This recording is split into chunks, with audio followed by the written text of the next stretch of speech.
des moyens de coercition physique, beaucoup voilà. plus d'ailleurs, à mon avis, intimidants que réels. Voilà. Écoutez, je peux vous dire que les gens que j'ai interrogés, ça avait l'air assez réel tout de même ce qu'on leur a fait. Oui. On leur a... Moi, j'ai entendu, enfin, parlant de la Deuxième Guerre mondiale, j'ai entendu parler de gens dont on avait arraché les ongles, arraché les dents, fait des choses comme ça.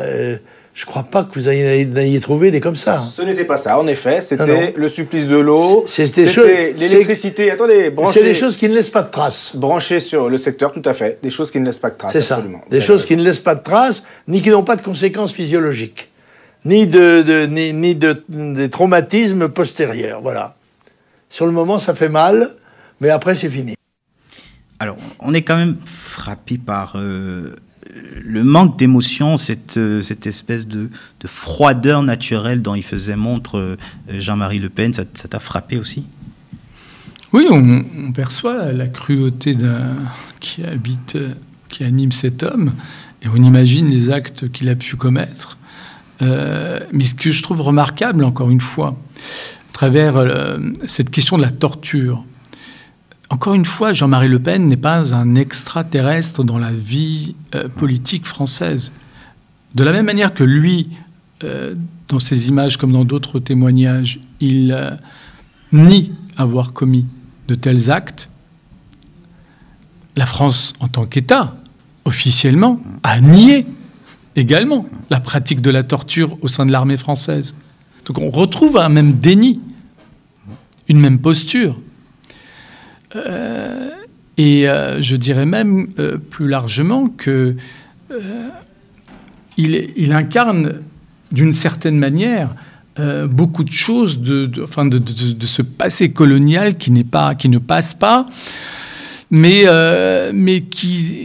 que certains essayent de réduire à la figure de Jean-Marie Le Pen et d'autres brebis galeuses, alors qu'en vérité, il s'agit de pratiques systémiques qui renvoient aussi à notre déni. C'est tellement hallucinant que parfois on doute, mais rappelons que même le qualificatif même de guerre d'Algérie est un élément qui a fait l'objet pendant très longtemps d'une contestation, d'un déni officiel. Ça a été le cas aussi au Cameroun avec la guerre de décolonisation du Cameroun qui est restée tabou pendant très longtemps. Exactement. Donc, et tout cela, c'est sous la République, sous la Ve République, etc. Donc, encore une fois, Jean-Marie Le Pen, ce n'est pas le tortionnaire raciste, antisémite qui ferait exception. C'est un acteur, finalement, de la vie politique française, de la République française même, puisqu'il a en plus été député de la Nation, représentant donc de la Nation sous la 4e et la 5e République. Et passé au second tour de l'élection présidentielle en 2002, le grand coup d'éclat de sa carrière politique. Bien sûr. Donc voilà, c'est quand même un élément que je trouve extrêmement important dans la séquence actuelle où effectivement on met d'abord en avant quelque chose qui relèverait presque de la marginalité, alors qu'il y a en lui et dans son parcours quelque chose de très signifiant, de très significatif de nous-mêmes, de notre histoire et de notre présent. Et ça, je trouve que c'est le plus important dans le roman à écrire, parce que bien sûr que l'enjeu derrière, c'est la confrontation, la tension entre d'un côté le roman national et l'histoire. Et l'histoire nous dit que la France a pratiqué à travers ses soldats et donc son institution militaire la torture en Algérie. Et dans le roman national, tout cela est pratiquement inexistant. On se rend compte que À aucun moment, ce que j'ai dit correspondait à ma pensée, que les chambres à gaz étaient un détail de l'histoire de la guerre, à moins d'admettre qu'elle soit la guerre qui soit un détail de vous des chambres à maintenez gaz. ces propos? Oui, absolument, je les maintiens. Je crois à l'inégalité des races, oui, bien sûr. C'est évident. Toute l'histoire le démontre. Elles n'ont pas la même capacité, ni le même niveau d'évolution historique. Je crois que le sidaïque, si vous voulez, j'emploie ce mot-là, c'est un néologisme, il n'est pas très beau, mais je n'en connais pas d'autres. Celui-là, il faut bien le dire, est contagieux par sa transpiration, ses larmes, sa salive, son contact. C'est un espèce de lépreux, si vous voulez. Et Monsieur Durafour, crématoire, merci de cet aveu. Je trouve que c'est tout de même un peu artificiel de faire venir des joueurs de l'étranger et de les baptiser équipe de France. Je vais te faire courir, moi, tu vas voir le rouquin là-bas. Hein? Pédé! C'est la mode, c'est la mode musulmane, ça, d'être poilu de la gueule. Les chambres à gaz sont un détail de l'histoire de la Deuxième Guerre mondiale. On fera une fournée.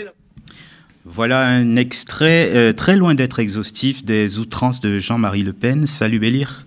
Salut Fabrice. Alors, c'est ce qu'on retiendra de Jean-Marie Le Pen, l'outrance raciste, la provocation sans limite. Oui, c'est clair. On pourrait résumer ça à travers un mot-clé, c'est la violence verbale et la violence physique même.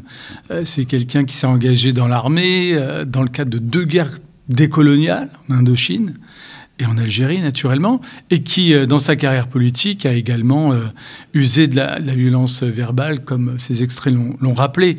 Donc voilà, c'était un homme violent, en fait, tout simplement, comme l'illustre ou le traduit aussi à sa manière, ou à leur manière, les condamnations judiciaires dont il a fait l'objet, je crois, près de 25. C'est assez remarquable, même si c'est moins exceptionnel aujourd'hui au regard du passif ou du casier judiciaire de certains de nos responsables politiques. Il n'empêche, il est de ce point de vue-là, c'est-à-dire dans la manière dont il a pu incarner la violence et la manière dont il l'assumait, un être, un responsable politique exceptionnel. Et en même temps, moi, je suis plutôt contre l'idée de le placer dans un statut un peu d'exception. En fait, il fait la transition entre le passé et le présent de cette France, de cette République, de la 4e et de la 5e République, c'est-à-dire entre une République qui était encore coloniale et une République aujourd'hui qui vit notamment à travers le refoulé colonial. Et donc, c'est un homme de trait d'union. C'est pas un homme absolument du passé. Et preuve en est, on aura l'occasion d'y revenir, non seulement, finalement, certains pans de son idéologie, notamment sa conviction de l'inégalité des races, c'est-à-dire finalement son adhésion aux théories racialistes et racistes, demeure prégnante. Et se sont diffusés de manière pernicieuse dans le débat public.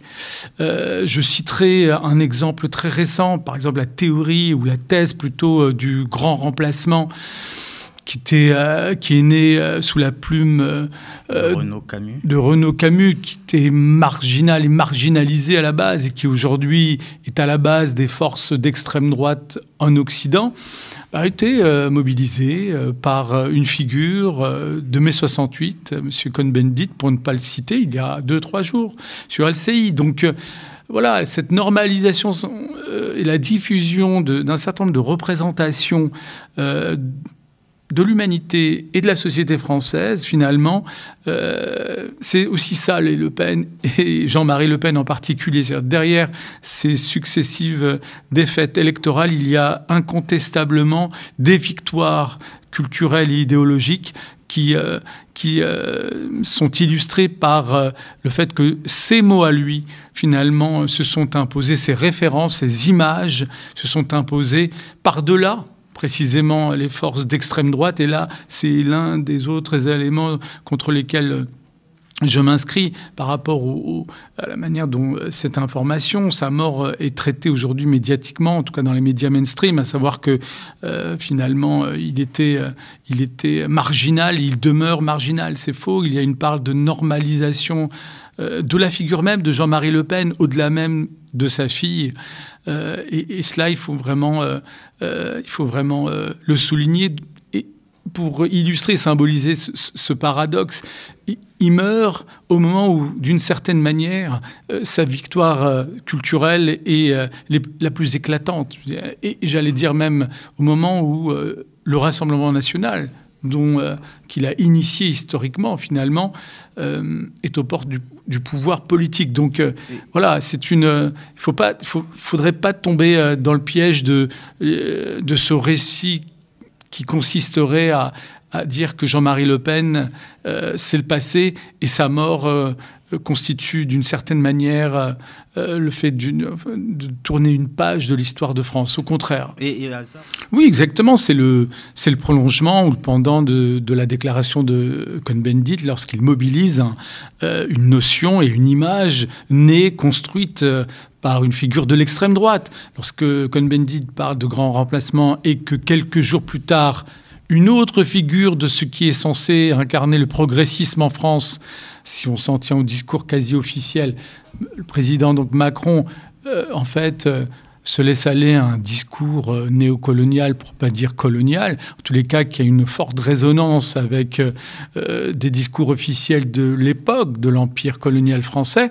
Ça veut vraiment dire, et ça traduit encore une fois la prégnance de cette ère politique, de cet imaginaire colonial qui est ancré dans l'esprit de nos élites. Et ça, c'est un élément extrêmement important parce que, encore une fois, souvent, on a cette facilité consistant à taper sur l'électorat d'extrême droite en considérant qu'il vote mal.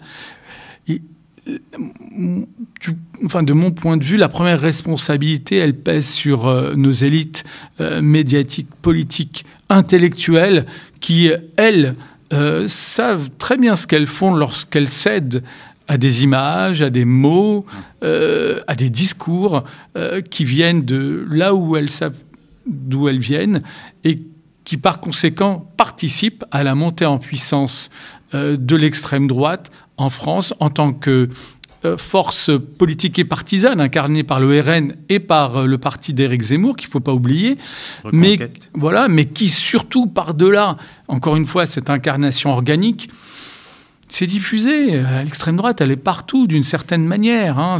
Il n'y a pas de frontières rigides. Et vous savez, lorsque j'ai commencé par rappeler que Jean-Marie Le Pen, c'était la France du passé, mais aussi du présent, j'ai envie de faire un parallèle avec une figure qui a l'air plus univoque, mais qui a sa part d'ombre et qui illustre parfaitement notre propos. C'est celle de François Mitterrand.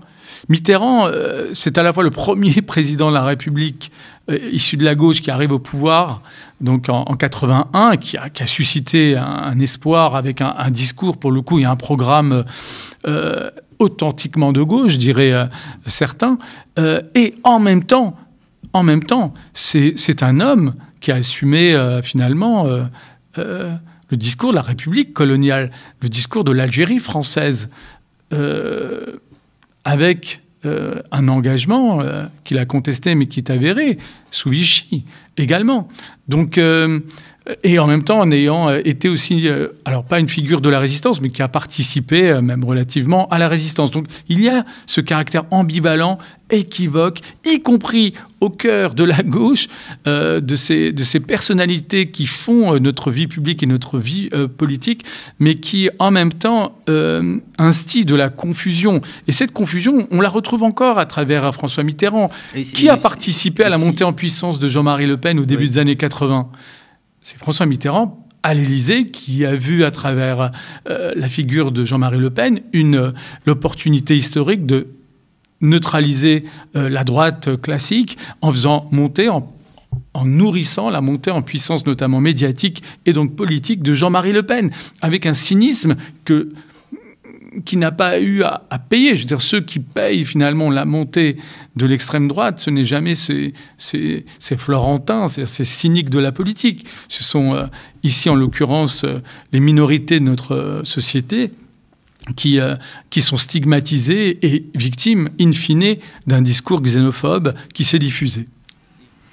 Surtout, d'une certaine manière, il se désiste de tout jugement et il renvoie l'appréciation qu'il aurait pu porter à l'histoire, une entité abstraite qui ne l'engage pas lui, alors qu'il est quand même président de la République, chef de l'État, et confronté quand même à un personnage qui effectivement a marqué l'histoire, mais de quelle manière ? Hein.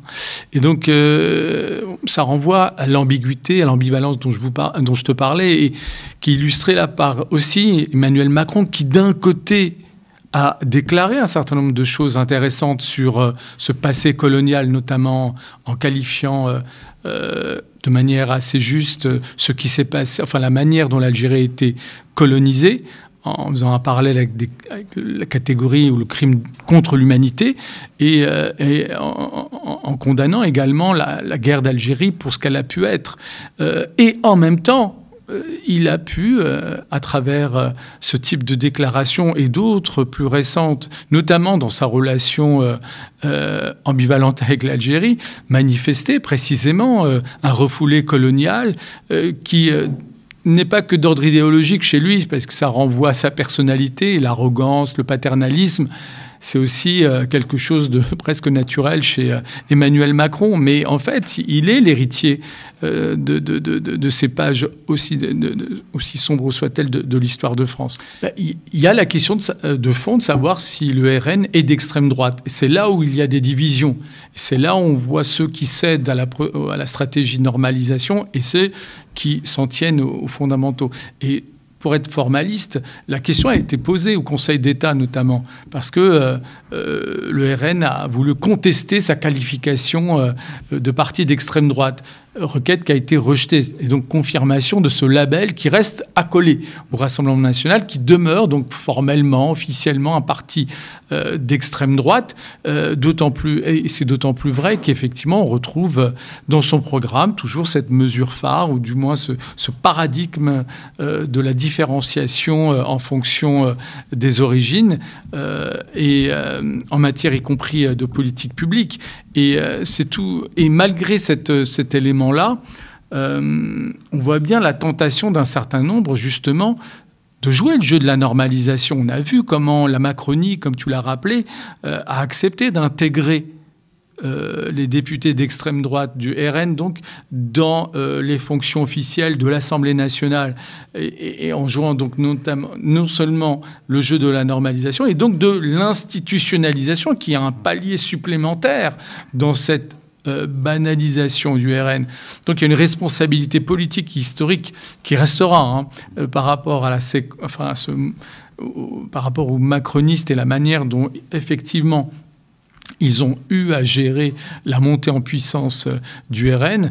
Et d'ailleurs, même le gouvernement Barnier lui-même, qui était porté par finalement le programme LR, son premier réflexe, il a consisté à se tourner vers le RN, en se mettant dans une position de dépendance et en se mettant dans presque une position de co-construction, pas totalement assumé, mais public, puisqu'on était tous au courant des coups de téléphone entre Marine Le Pen et M. Barnier, et d'une certaine manière, en affichant ou en rendant public de facto, finalement, le fait que le gouvernement de la République existait sous la dépendance, avec la volonté d'un parti d'extrême droite.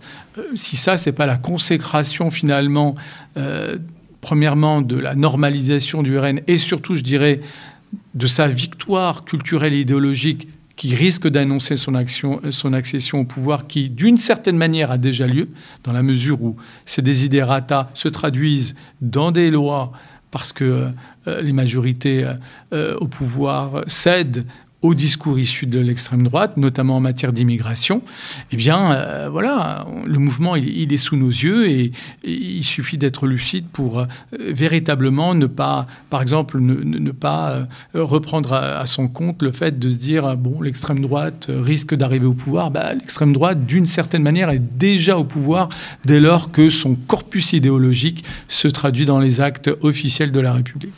Alors déjà, ce que tu rappelles extrêmement important, effectivement, non seulement, ça renvoie à ce que je te disais sur le fait qu'il y avait des alliés objectifs en dehors du RN dans cette stratégie de normalisation. Quand un ministre régalien, à l'époque, le ministre de l'Intérieur, M. Darmanin, qualifie finalement le discours de Marine Le Pen en matière migratoire ou sécuritaire de trop mou, on voit bien que finalement, c'est un acteur de la stratégie de Marine Le Pen. Et il joue pour elle en faveur de sa propre stratégie. Et en même temps, la question de savoir si elle-même ne devrait pas, à un moment donné, en revenir aux fondamentaux, eh bien, d'une certaine manière, la réponse se trouve, je pense, du côté de Zemmour et de ce qu'il tente de faire. Zemmour, c'est du pain béni pour Marine Le Pen et le Rassemblement national, parce que comme lui a un discours beaucoup plus radical en termes de xénophobie, eh bien, il représente la nouvelle ligne rouge, le nouveau repoussoir, qui, in fine, participe à la stratégie de dédiabolisation du RN, parce que lorsqu'on met côte à côte ou lorsqu'on écoute successivement un discours de Zemmour puis un discours de Marine Le Pen, on se dit que finalement celle-ci ne devrait pas appartenir à la même famille politique que Zemmour. Donc il y a une forme de relativisation de ce qui peut relever de l'extrême droite chez elle grâce à lui. Alors, on peut se demander si un jour ou l'autre, eux-mêmes ne verraient pas un intérêt à s'allier. Mais encore une fois, ces alliances qui pourraient s'expliquer rationnellement, du point de vue d'une rationalité politique, notamment en vue d'une victoire électorale, est empêchée, j'allais dire heureusement, par les égos, et puis quelque chose de très fort hein, dans les au cœur de l'histoire politique des droites et des extrêmes droites, à savoir le culte du chef. Il ne peut en avoir qu'un seul, et aucun de ceux qui se pensent être chefs, ou le destin d'un chef, de Wauquiez à Zemmour en passant par Marine Le Pen, ne voit aujourd'hui ou n'imagine aujourd'hui laisser sa place. Sachant qu'il faut aussi voir la génération, j'allais dire, de néo-fascistes qui arrive. Jordan Bardella est quand même assez loin de la verve, certes outrancièrement xénophobe, mais de la verve de Jean-Marie Le Pen. C'est l'un des spectres qui nous menace, c'est celui des apparences. C'est vrai qu'apparemment, ils n'ont rien à voir. Et que, de fait, déjà, ils n'appartiennent pas à la même génération, mais je dirais même à la même génération politique. On dirait qu'ils appartiennent à deux ères politiques totalement différentes, et c'est vrai. Mais derrière cette réalité, j'allais dire factuelle, historique, le logiciel profond n'est pas totalement disjoint. Il y a des connexions très profondes, et il suffit de rappeler comment Jordan Bardella est entré en politique, notamment à cause ou grâce à des points de vue à l'attraction de l'image de Jean-Marie Le Pen. Il est allé au Front National, notamment pour Jean-Marie Le Pen. Il l'a rencontré, il a déjà exprimé une forme d'admiration pour Jean-Marie Le Pen. Donc voilà, c'est ça Bardella. C'est pas seulement des images d'un jeune trentenaire, même pas, qui fait des apéros TikTok. C'est aussi quelqu'un qui voue une admiration pour un tortionnaire xénophobe. Et moi, ce que je retiens naturellement, et c'est ce qui est important du point de vue de l'identité politique, c'est cette admiration pour Jean-Marie Le Pen. C'est pas le moyen stratégique, c'est-à-dire le moyen de communication qu'il utilise pour véhiculer ses idées ou son image en l'espèce, parce qu'il ne véhicule pas beaucoup d'idées, pour être tout à fait honnête, via les réseaux sociaux. Il essaie de diffuser une image, justement, la plus lisse possible, la plus conforme à la stratégie de dédiabolisation. Moi, je ne vois pas vraiment de paradoxe, mais plutôt une forme de logique, mais différentes sources de logique. Premièrement, cette évolution, elle s'explique par la stratégie de dédiabolisation. Impossible pour le RN d'être accepté dans le système politique, y compris par une frange de l'électorat qui votait soit pour la droite, soit qui est issu des classes moyennes, sans rompre avec l'héritage de Jean-Marie Le Pen en matière d'antisémitisme, puisque lui, pour le coup, il incarnait encore la place, l'imaginaire antisémite dans la vie politique française. Donc, dès lors que Marine Le Pen a gardé le même patronyme que son père, il y avait cette pesanteur et cet héritage à la fois à assumer et avec lequel il fallait rompre. Et elle a tenté, et elle a réussi, de mon point de vue, à rompre avec cet héritage antisémite, d'abord à travers ses déclarations univoques en la matière, puisqu'elle a toujours condamné, en fait, ou en tous les cas, pas toujours, pardon, progressivement, elle en est arrivée à condamner les propos de son père en la matière. Et j'allais dire, surtout, elle a obtenu une forme de quitus d'un certain nombre de figures publiques et morales issues de la communauté juive. Je pense au couple Klarsfeld en particulier, qui considère, qui a reconnu il y a quelques mois qu'on ne pouvait plus comparer Jean-Marie Le Pen à Marine Le Pen, que son parti avait évolué, et pour reprendre l'expression qu'il a utilisée, Serge Klarsfeld en l'occurrence, que le RN était un parti pro-israélien ou pro-juif.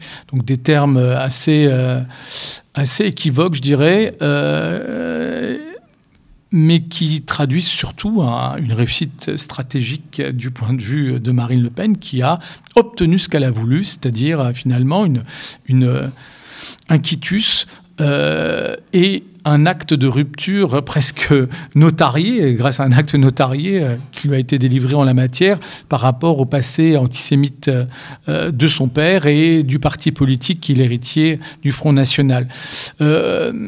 Alors c'est d'autant plus,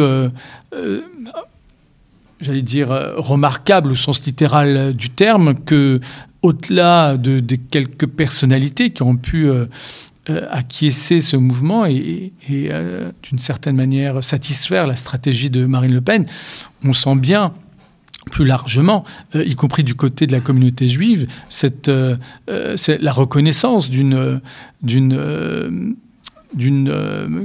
rupture entre Marine Le Pen et Jean-Marie Le Pen sur ce point-là. Et donc voilà, d'une certaine manière, ça participe aussi à la normalisation du Rassemblement national, qui avait absolument besoin d'être totalement clair sur ce point pour pouvoir viser précisément, premièrement, sa normalisation, deuxièmement, son accès au pouvoir. L'une des hypothèses que je me permettrais, moi, d'émettre, c'est que la haine islamophobe arrive à fédérer à la fois des sionistes radicalement anti-musulmans et une frange de l'extrême droite, et quasiment la plus grande partie de l'extrême droite, qui est islamophobe. Alors, c'est l'autre raison structurelle de l'évolution du Rassemblement national par rapport, non pas à la question de l'antisémitisme, mais plus largement de la question de la relation à Israël, dans la mesure où le Rassemblement national, en tant que parti ou mouvement d'extrême droite, s'inscrit dans le même mouvement que l'essentiel des mouvements d'extrême droite en Occident et au-delà. Je dis au-delà, je pense notamment au mouvement du Premier ministre Modi en Inde, qui est également d'extrême droite, xénophobe et allié d'Israël. Eh bien, les mouvements d'extrême droite sont pro-israéliens. C'est un élément, un trait commun, un trait idéologique commun aux différentes forces d'extrême droite qui sont incarnées aujourd'hui, du président argentin Milei à Donald Trump, en passant par M. Modi. Et dans cette convergence des extrêmes droites vers un soutien inconditionnel à Israël, il y a effectivement, donc on retrouve la rupture avec le passé de ces mouvements d'extrême droite qui étaient caractérisés par l'antisémitisme. Alors ça ne veut pas dire que les extrêmes droites ont rompu avec cette tradition. C'est des courants d'extrême droite, mais dès lors en particulier qu'ils accèdent au pouvoir ou dès lors qu'ils sont dans une stratégie d'accès au pouvoir, tendent à opter pour pour le soutien conditionnel à Israël. J'ai aussi à l'esprit, naturellement, les extrêmes droites européennes, autrichiennes, néerlandaises. C'est vraiment un point commun qui, encore une fois, laisse imaginer l'identité politique de l'État d'Israël. Encore une fois, pas seulement le gouvernement. Ils ne soutiennent pas seulement le gouvernement israélien, ils soutiennent l'État israélien et ce qu'il incarne, finalement, dans la région du Moyen-Orient, c'est-à-dire dans leur esprit, je pense, une sorte d'avant-garde occidentaliste même au Moyen-Orient, et une forme d'incarnation institutionnelle d'une civilisation fantasmée dite judéo-chrétienne. Donc c'est dans ce type de délire que s'inscrit ce mouvement des extrêmes droites en faveur d'Israël, et dans lequel s'inscrit également le Rassemblement national. Et ça tombe bien, cela rejoint l'autre élément qu'on a évoqué, à savoir la nécessité de rompre avec le passé antisémite qui était celui... la gauche ou les gauches en France ont une histoire équivoque, notamment dans leur rapport au fait colonial et de ses racines. Encore une fois, le fait colonial, c'est pas juste un rapport de domination politique. C'est un rapport de domination politique qui repose sur une représentation de l'inégalité des races, donc une théorie racialiste et raciste.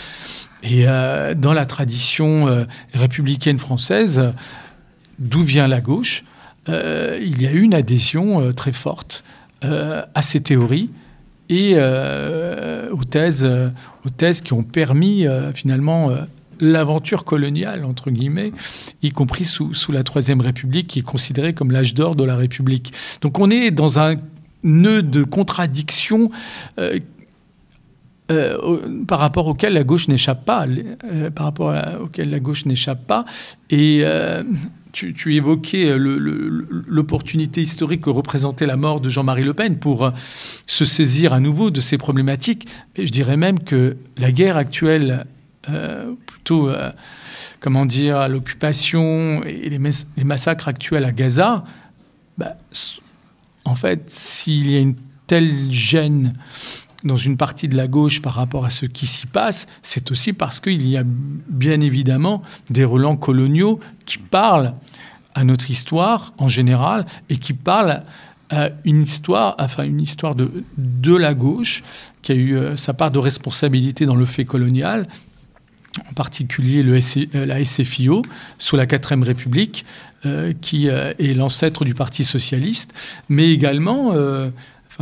si on garde à l'esprit, si on met en perspective ce qui se passe à Gaza, pour comprendre les tensions et l'incapacité à avoir un discours clair aussi sur ce qui s'y passe, et aussi, bien sûr, à cause du passé antisémite de la France, qui ne permet pas d'avoir un discours clair, dissociant finalement les responsabilités, la morale du droit, etc. Merci beaucoup, Bélir, pour